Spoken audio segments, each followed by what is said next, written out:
নমস্কার। এই মুহূর্তের বিশেষ গুরুত্বপূর্ণ খবর। দেবাংশু ভট্টাচার্য তমলুকের তৃণমূল প্রার্থী। তিনি আচমকা একটা পোস্ট করেছেন এক্স হ্যান্ডেলে। সেখানে তিনি লিখেছেন, মমতা বন্দ্যোপাধ্যায় তুমি কত টাকায় বিক্রি হও। এক্স হ্যান্ডেলে এই পোস্টের প্রথমের এই লাইনটি পড়ে চমকে উঠেছেন অনেকেই। আসলে অভিজিৎ গঙ্গোপাধ্যায়ের কথা টেনে তার এই পোস্ট। তবে এখানেই শেষ নয়। দেবাংশু আরো লিখেছেন, এর আগে সন্দেশখালী মহিলাদের মর্যাদাকে দাম নিয়ে নির্ধারণ করার চেষ্টা করেছিলেন, আর এখন দেশের একমাত্র মহিলা মুখ্যমন্ত্রীর জন্য দাম নির্ধারণ করছেন। বাংলার মহিলারা তাদের প্রিয় দিদির প্রতি এই বারবার আক্রমণের প্রতিশোধ নেবেন। এরপর তিনি তৃণমূলের একটা পোস্টকে শেয়ার করেছেন।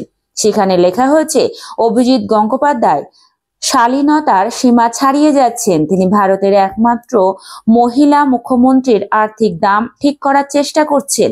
তিনি শুধু একথা বলে তাকে অপমান করছেন না, গোটা বাংলার মহিলাদের অপমান করছেন। বাংলায় এই ঘৃণার ও নারী বিরোধীর এজেন্ডের কোনো স্থান নেই। আমাদের মা বোনেরা এটা সহ্য করবে না।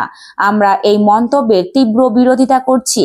নির্বাচন কমিশনকে এ নিয়ে দ্রুত পদক্ষেপ নেওয়ার আর্জি জানিয়েছে তৃণমূল। জমে উঠেছে ভোটের লড়াই। একে অপরকে নিশানা করে তীর ছুটছেন। তমলুকে দেবাংশুর বিরুদ্ধে বিজেপির প্রার্থী হয়েছেন প্রাক্তন বিচারপতি অভিজিৎ গঙ্গোপাধ্যায়। কিন্তু ঠিক কি বলেছিলেন অভিজিৎ গঙ্গোপাধ্যায়? কোন প্রসঙ্গে তিনি একথা বলেছিলেন? সূত্রের খবর, সম্প্রতি হলদিয়ার চৈতন্যপুরে সভা করতে গিয়ে রেখা পাত্রের কথা টেনে এনে অভিজিৎ গঙ্গোপাধ্যায় আক্রমণ করেছিলেন মমতা বন্দ্যোপাধ্যায়কে। তিনি বলেছিলেন, রেখা পাত্রকে কেনা হয়েছিল 2000 টাকায়। মমতা বন্দ্যোপাধ্যায় তুমি কত টাকায় বিক্রি হও?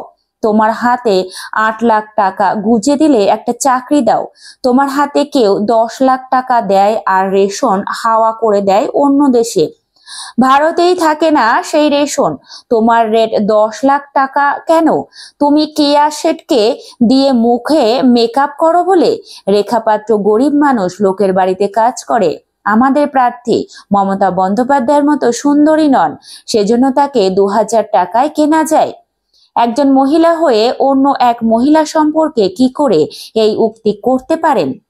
সেই সময় তৃণমূল কংগ্রেস নেতা জয়প্রকাশ মজুমদার জানিয়েছিলেন, অভিজিৎ গঙ্গোপাধ্যায়ের উচিত নিজেকে একবার আয়নার সামনে দাঁড় করানো। তিনি কলকাতা হাইকোর্টের বিচারপতির চেয়ারটা কলঙ্কিত করেছেন।